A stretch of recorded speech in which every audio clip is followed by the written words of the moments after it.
봉독 말씀은 출애굽기 19장 10절에서 13절 말씀과 20장 1절에서 2절 말씀입니다. 여호와께서 모세에게 이르시되 너는 백성에게로 가서 오늘과 내일 그들을 성결하게 하며 그들에게 옷을 빨게 하고 준비하게 하여 셋째 날을 기다리게 하라. 이는 셋째 날에 나 여호와가 온 백성의 목전에서 시내산에 강림할 것임이니 너는 백성을 위하여 주위의 경계를 정하고 이르기를 너희는 삼가 산에 오르거나 그 경계를 침범하지 말지니 산을 침범하는 자는 반드시 죽임을 당할 것이라. 그런 자에게는 손을 대지 말고 돌로 쳐 죽이거나 화살로 쏘아 죽여야 하리니 짐승이나 사람을 막론하고 살아남지 못하리라 하고 나팔을 길게 불거든 산 앞에 이를 것이니라 하라. 하나님이 이 모든 말씀으로 말씀하여 이르시되 나는 너를 애굽 땅 종 되었던 집에서 인도하여 낸 내 하나님 여호와니라. 아멘. 우리 지난 시간에 19장 말씀을 읽었습니다. 19장, 20장, 21장, 22장, 23장, 24장까지가 시내산에서 주신 율법의 말씀입니다. 그러니까 19장에서는 왜 율법이 필요한가? 20장에서는 율법의 내용이 어떤 것인가? 21장 두 번째, 세 번째, 그리고 24장에서는 꼭 제헌절과 같이 율법을 어떻게 지켜야 하는가, 이렇게 해서 법에 대한 이야기를 하고 있습니다. 여러분들이 이 말씀을 잘 통과해 가면 인생을 살면서 주의 말씀은 내 길의 빛이요 내 길의 등이요 내 길의 빛입니다. 여러분들이 주의 말씀을 잘 이해하면 여러분들은 노인보다 지혜롭고, 여러분들이 인생을 지혜롭게 살고 어둠에 방황하지 아니하고 기준을 가지고 걸어갈 수 있는 놀라운 축복의 사람들이 되는 것입니다. 오늘 아무쪼록 하나님의 말씀이 깊이 있게 여러분 속에서 깨달아지는 역사가 일어나기를 예수님의 이름으로 축원합니다. 19장 1절부터 있는 말씀을 이제 우리가 지난 시간의 말씀을 하나하나 나누면서 같이 생각하겠습니다. 이스라엘 자손이 애굽 땅에서 나올 때에부터 시작해서 3개월이 되었습니다. 곧 그때에 그들이 시내 광야에 이르니라. 3달 동안 그들이 걸었던 것입니다. 고센에서 시작했습니다. 람셋을 떠났습니다. 그래서 그들은 갈대 바다라는 큰 늪지대를 지나갑니다. 그리고 홍해를 지나서 그리고 광야로 나왔습니다. 그 광야를 가지고 시나이 반도라고 그렇게 합니다. 그리고 시내산까지 내려왔다라고 말합니다. 바로 이 지점이 시내산이 있는 지점입니다. 해발 2800m가 넘는 아주 높은 산이 있는 이 지점까지 그들이 내려온 것이죠. 여기까지 오는 과정이 3달이 걸렸다라고 이렇게 말합니다. 2절의 말씀을 보면 그들이 르비딤을 떠나 시내 광야에 이르러 그 광야에 장막을 치되 산 앞에 장막을 치니라. 이스라엘 백성들이 천막을 친 거예요. 그러니까 시내산 앞에서 하루 이틀, 그들이 만약에 구름 기둥이 떠나가면 그들이 떠났을 거예요. 그런데 구름 기둥과 불 기둥이 움직이지 아니하고 가만히 서 있는 모습을 보면서 하나님이 우리를 여기 정착하고 있으라는 뜻이구나. 하루 이틀 지나가고 있습니다. 모세가 조금 답답해지는 것 같아요. 그래서 3절에 보면 모세가 하나님 앞에 올라가니 여호와께서 산에서 그를 불러 가라사대 너는 이같이 야곱 족속에게 이르고 이스라엘 자손에게 고하라. 여러 날이 되어도 하나님은 침묵하고 계셨고, 그래서 모세가 하나님 앞에 왜 하나님이 여기에 우리가 머물러 있어야 되죠? 라고 묻기 위해서 시내산에 올라가서 하나님 왜 우리가 여기 있어야 되는 거죠? 라고 이렇게 물었습니다. 그때에 하나님께서 이제 4절에 중요한 메시지를 주는 거죠.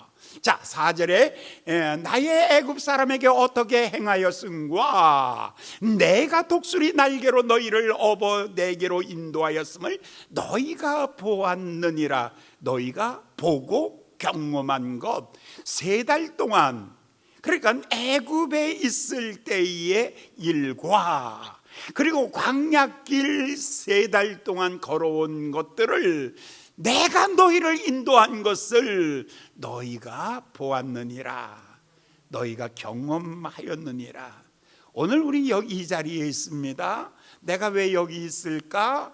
나는 어떻게 이 자리에 있을까? 여러분들에게 물어보시면 여러분은 2가지를 경험했을 겁니다. 하나는 애굽에서 내가 어떻게 나왔는가? 또 하나는 내 인생 광야길을 나는 어떻게 걸어왔을까라는 겁니다. 여러분, 언제든지 사람은 나는 어디서 왔을까? 그리고 어떻게 왔을까? 이것은 곧 앞으로 더 어디로 갈 것인가? 무엇을 할 것인가? 과거를 오늘 해석하는 것은 미래를 알기 위함입니다. 지금 하나님께서 이스라엘 백성들이 시내산 아래 왔을 때에 하나님께서 이렇게 말합니다. 너희가 애굽에서 어떻게 왔는지, 어떻게 애굽에서 나왔는지 첫 번째예요. 2번째, 너희는 어떻게 홍해를 건넜는가? 마라의 쓴물과 엘림과 그리고 르비딤과 그 모든 과정 속에 너희는 어떻게 지나왔는가? 2가지를 생각해라. 그러면 오늘 내가 너에게 어떤 메시지를 주는데 이 메시지의 깊이를 이해하게 될 것이다. 과거가 없이 오늘을 해석할 수가 없는 거예요. 인생을 알려면 그의 부모도 알고 그의 삶의 과정을 알아야 되는 거예요. 네, 오늘 하나님께서 모세에게 말하기를 애굽에서 어떻게 너희가 구원을 얻었는가? 어떻게요? 그들에게 애굽의 고센 땅에 애굽에는 10가지 재앙이 내릴 때에 고센 땅에는 4번 재앙부터 시작해서 10번 재앙까지는 재앙이 내리지 않았습니다.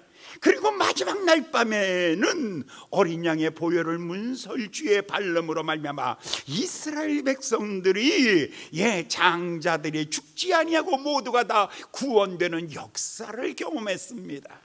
그들이 헐레벌떡 뛰어나온 다음에 그들은 어디로 가야 될지 모를 때 하나님의 구름 기둥과 불 기둥이 그들을 갈대 바다를 지나 홍해 앞에 이르게 하였을 때에 하나님께서는 그 홍해를 건너게 하시고 쓴물이 단물 되게 하시고 엘렘에 이르게 하시고 르비딤에 이르게 하시며 마침내 오늘 이 시내산까지 큰 넓은 사막길을 하나님은 3달 동안이나 우리를 이렇게 인도하셨다.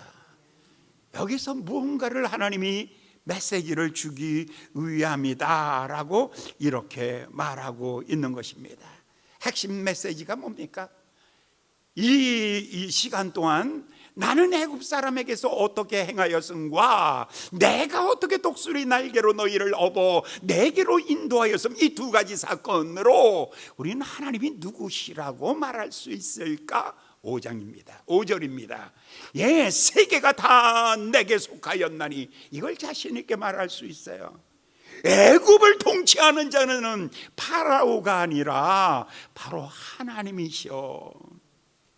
하늘과 땅과 바다를 다스리는 분이 세상이 아니야, 하나님이셔. 하나님은 하늘과 땅과 바다를 다스리시며 세계가 다 내게 속하였나니, 이 말은 창조하신 분이 하나님이시고 그것을 섭리하고 관리하시는 분이 하나님이시고 바로 하나님의 소유다라는 것을 말해주면서, 이제 내가 너희를 건져냈고 여기까지 인도하였으니 바로 너는 내 거야. 너 알아? 너 내 거야. 여러분, 여러분 것 같지만 엄마들은 그러잖아. 이 자식아, 인마 내가 너 배 아파서 낳았어. 야 임마, 진자리 마른 자리 깔아뉘시며 임마, 너 오늘까지 나는 다 내 것은 다 내 것인 줄 아는데, 부모는 그렇게 말하잖아요. 하나님이 그랬잖아요. 내가 너를 낳았고 내가 너를 키웠고 내가 너를 인도하였으니 너는 누구의 것? 나의 소유야. 너가 내 것이 된다는 것은 너 굉장히 좋은 일이야. 왠 줄 아니? 두 번째 뭐냐면 제사장 나라가 되며 그리고 거룩한 백성이 되리라. 여기서 하나님이 세 가지를 얘기하고 있어요. 너희가 내게 대하여 뭐냐면 제사장 나라, 대표성이에요. 너희로 인하여 세계 모든 민족이 복을 받을 것이야. 너로 인해서 세계 모든, 나는 꼭 너를 통해서 복을 주고 싶어. 제사장 중보자야. 나는 너라는 파이프라인을 통해서 세계에다가 모든 복을 다 내려주고 싶은 거야. 너는 내 것이고 너는 제사장 민족이야. 너는 이 일을 위해서 아주 특별하게 구별한 거야. 그래서 너는 거룩한 백성이야. 얼마나 놀라운 메시지. 그런데 이제 그 하나님이 이렇게 말하는 거죠.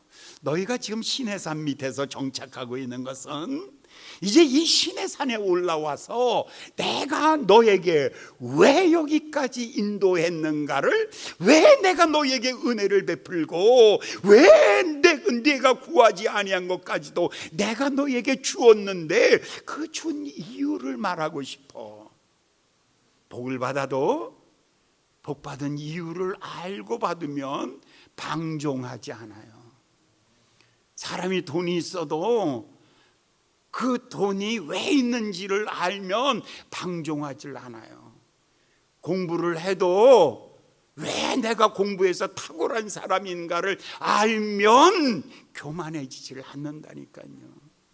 내가 답게 살게 하기 위해서 그 기준을 내가 너에게 오늘 주는 거야 하고 그 줄 때의 모습을 얘기하고 있는 거예요. 10절의 말씀이죠. 자, 여호와께서 모세에게 이르시되 너는 백성에게로 가서 오늘과 내일 그들을 성결케 하며 그들로 옷을 빨고. 이제 내가 너희에게 주는 이 법궤 말씀을 받는 거는 그냥 받는 거 아니야. 내가 소중한 거 주는 거거든. 소중한 거 줄 때에는 소중하다고 생각하고 받아. 제발 그냥 쓰레기통에다 던져주는 거 아니야. 너희가 내가 주는 거 받을 때 성결케 해, 깨끗하게 해, 아름답게 해. 그리고 나와서 받아. 그래서 3일의 시간을 줍니다. 하루, 이틀, 3일 동안 그들은 목욕을 해야 하며 성결케 옷을 또 빨아야 되며 여자를 가까이 하지 말아야 되며 그들은 부정한 것들을 근처에도 가지 말고. 왜요? 하나님이 소중한 것을 주는 것을 받기 위해서 준비하는 거예요. 인생 그냥 대충 사는 사람의 특징이 하나 있어요. 아무 준비 없이 가치 없이 받는 거예요. 그러니 황금을 알기를 돌같이 알죠. 인생의 생명을 알기를 돌같이 하니 결국 사는 꼬락서니가 돌처럼 살다 가는 거예요. 그런 거 아니에요. 절대 그런 거 아니에요. 드디어 16절 볼까요? 드디어 19장 16절 3일째가 되었습니다. 이제 하나님의 임재가 시작되고 있습니다. 제3일 아침에 우레와 번개와 빽빽한 구름이 산 위에 있고 나팔 소리가 심히 크니 진중 모든 백성이 다 벌벌벌벌 떨더라. 17절 볼까요? 예, 모세가 하나님을 맞으려고 백성을 거느리고 진에서 나오매 그들이 산 기슭에 섰더라. 드디어 섰어요. 18절을 볼까요? 예, 시내산에 연기가 자욱하고 여호와께서 불 가운데 거기에 강림하시니 그 연기가 옹기점 같이 떠오르고 온 산이 크게 진동하더라. 19절 볼까요? 나팔 소리가 점점 커질 때에 모세가 말한즉 하나님이 음성으로 대답하여 가라사대. 20절 보겠습니다. 여호와께서 시내산 곧 그 산 꼭대기에 강림하시고 그리로 모세를 부르시니 모세가 올라가니라. 왜 올라가는 거예요? 지금 왜 이런 수식어가 필요할까요? 왜 이런 게 필요할까? 제발 부탁이에요. 대통령을 대통령으로 대접해 줄 줄 아는 것, 부모를 부모로 대접해 줄 줄 아는 것, 성숙한 아들이고 성숙한 시민이고 성숙한 백성이에요. 하나님을 하나님으로 대접해 준다는 것, 그게 바로 믿음의 시작이에요. 여러분, 응답 받았다고 해가지고 천방지축이고 응답 받았다고 해서 대충 사는 것 하나님의 자녀가 아니에요. 하나님의 자녀라면 하나님의 임재 앞에 두렵고 떨림으로 나아가는 거예요. 하늘에서 빽빽한 구름이 연기가 피오르고 거기에서 번개와 소리와 음성이 들려지고 하나님이 모세에게 말하기를 아무도 가까이 오지 못하도록 산 밑에 경계를 하고 거기 아무도 접근하지 못하게 하고 너만 올라와서 이것을 받아라 라고 하면서 하나님께서 지금 법궤를 모세에게 주는 장면입니다. 그런데 만약에 너희가 다시 10절로 다시 돌아가서 10절 볼까요?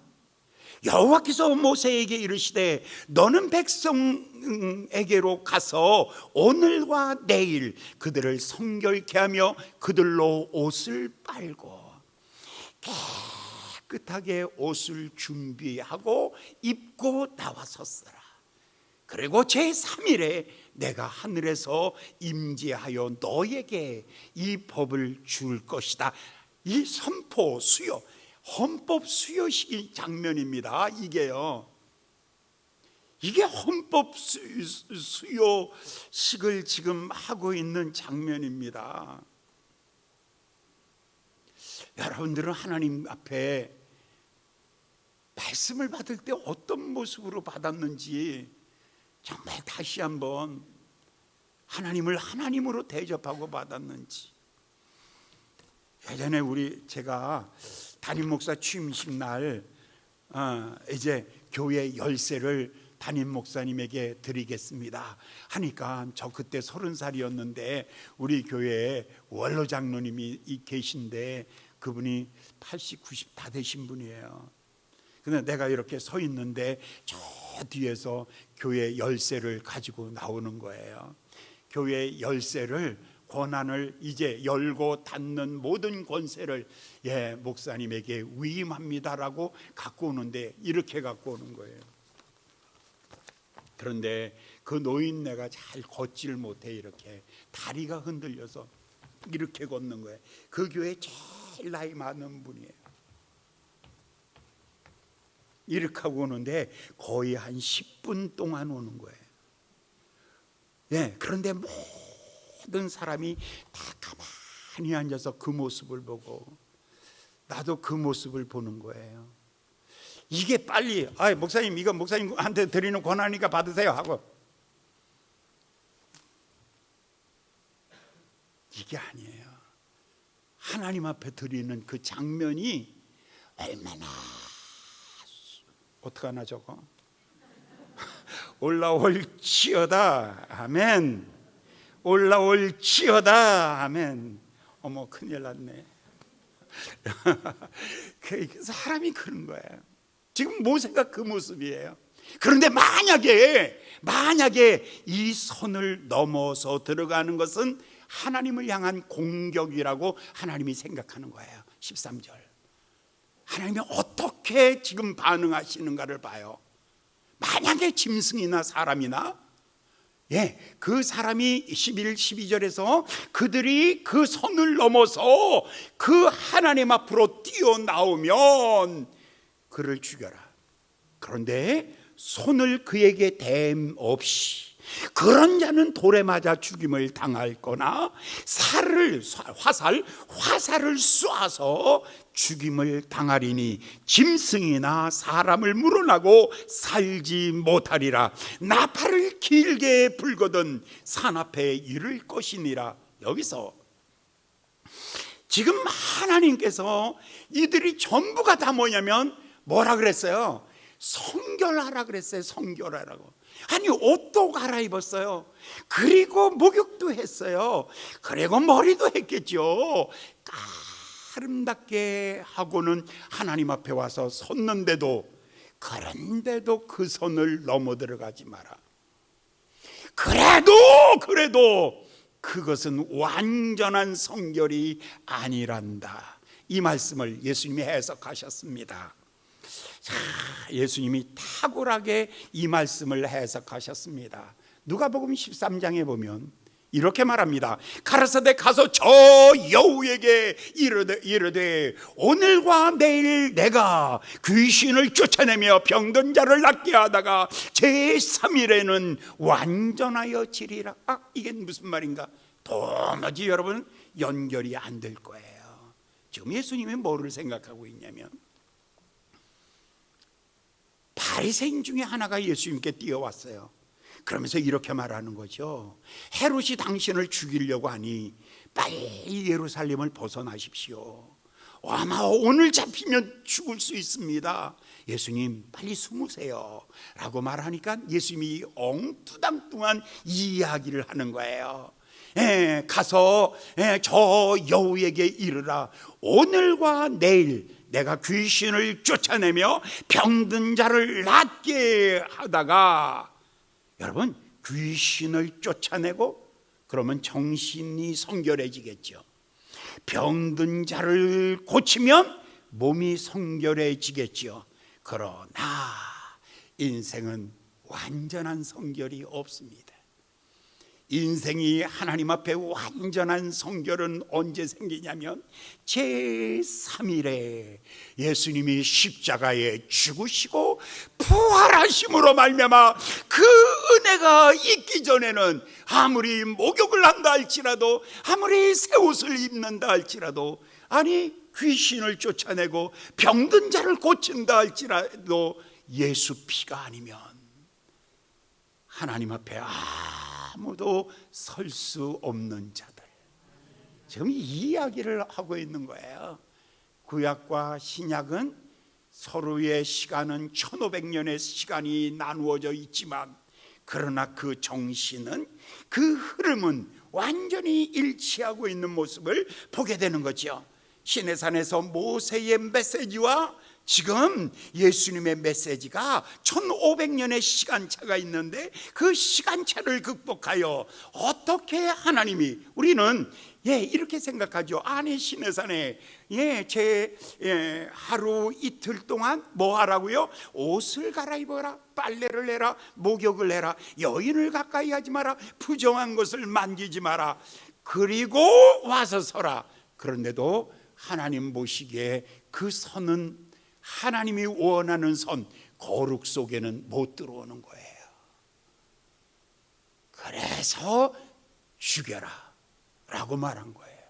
그런데 이제 우리는 그 하나님의 지성소 안으로 언제 들어가게 생겼냐면, 바로 예수님께서 십자가에 달려 죽으시고 부활하심으로 말미암아 이제 우리는 어떻게 의로워졌다고요?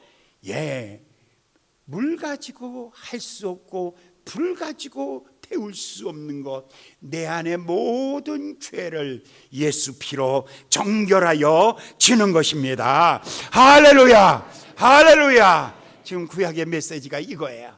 자, 이런 가운데 지금 하나님께서 이 법을 주는 거예요. 그러면서 헌장이 있어요. 예, 우리 대한민국 헌법에도 헌장이 있죠. 뭐 있잖아요.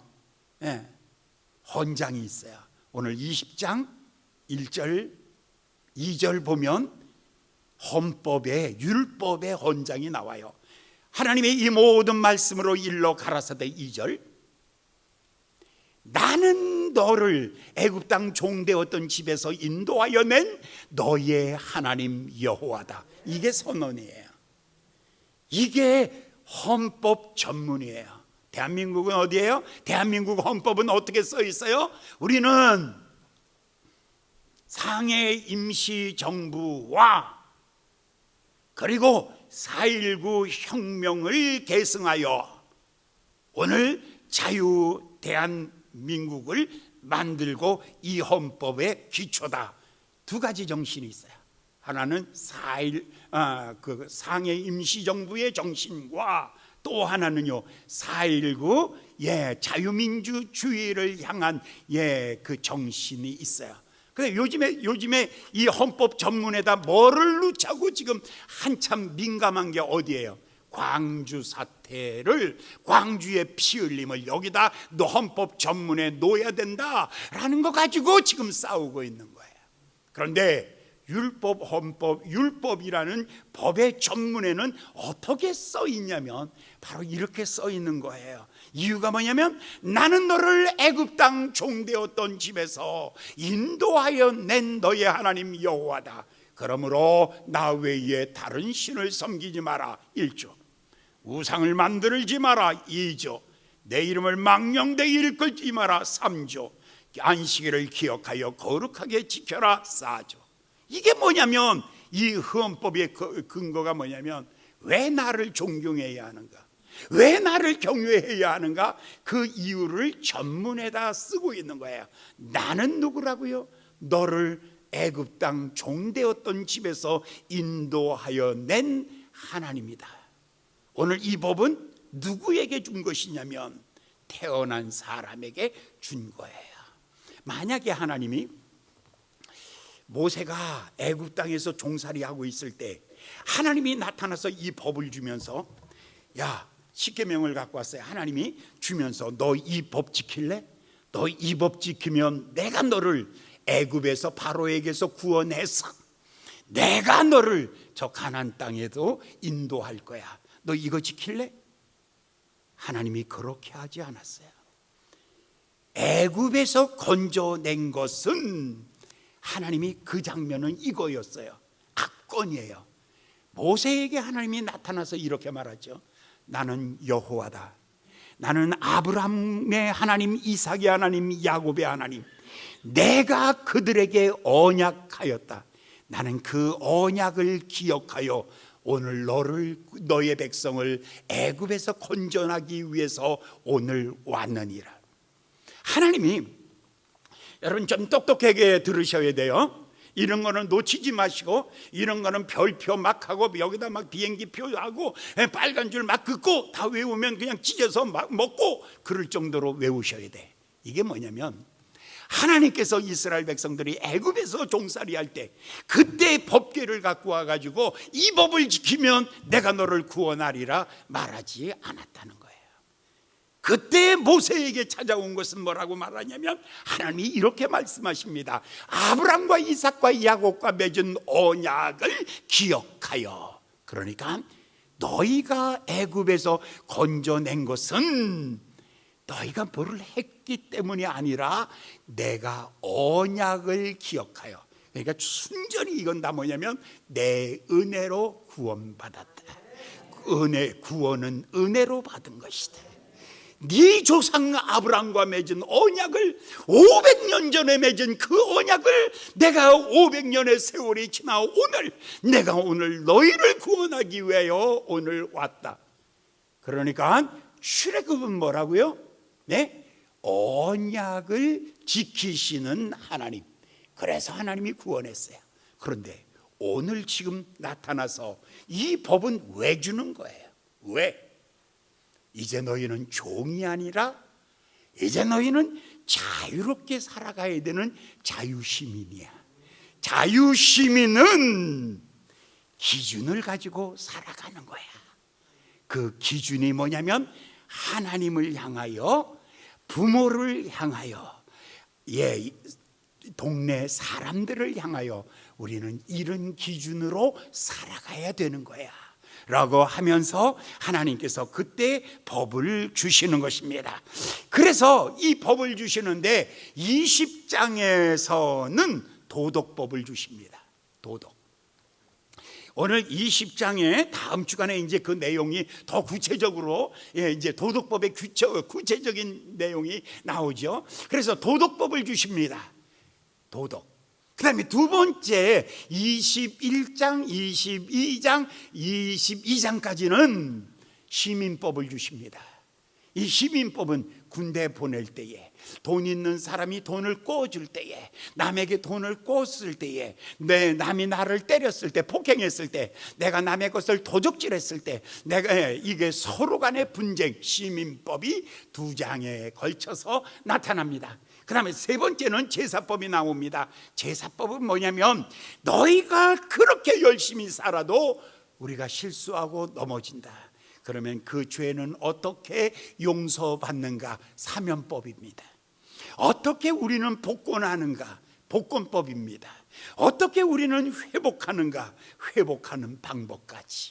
그래서 이 법의 구조가 세 가지가 확실하게 만들어 놓고 24장에 가서는 이것을 제헌절입니다.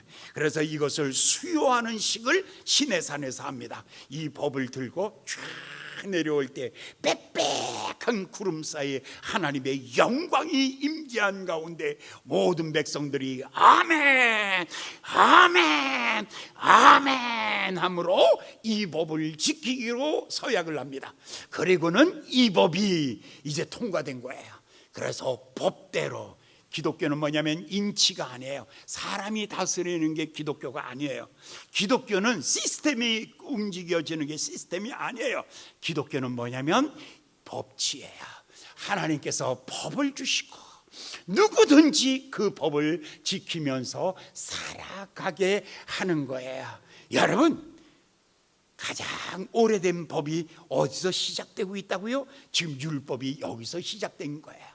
여러분, 500년 전에 여러분 마틴 루터가 종교개혁을 해요.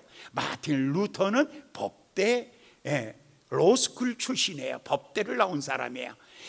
잔 칼빈, 스위스의 잔 칼빈, 그 사람도 법대 출신이에요. 그 사람 제자, 저 화란을 종교개혁했던 사람, 그 사람도 법대 출신이에요. 잔 낙스, 영국을 변화시킨 사람, 그 사람도 법대 출신이에요. 모두 하나님의 사람들이 다 누구였냐면 이 법을 연구하던 사람들이에요. 이 법은, 그래서 하나님이 원하시는 나라는 어떤 나라인가를 지금 말씀해 주고 있는 거죠.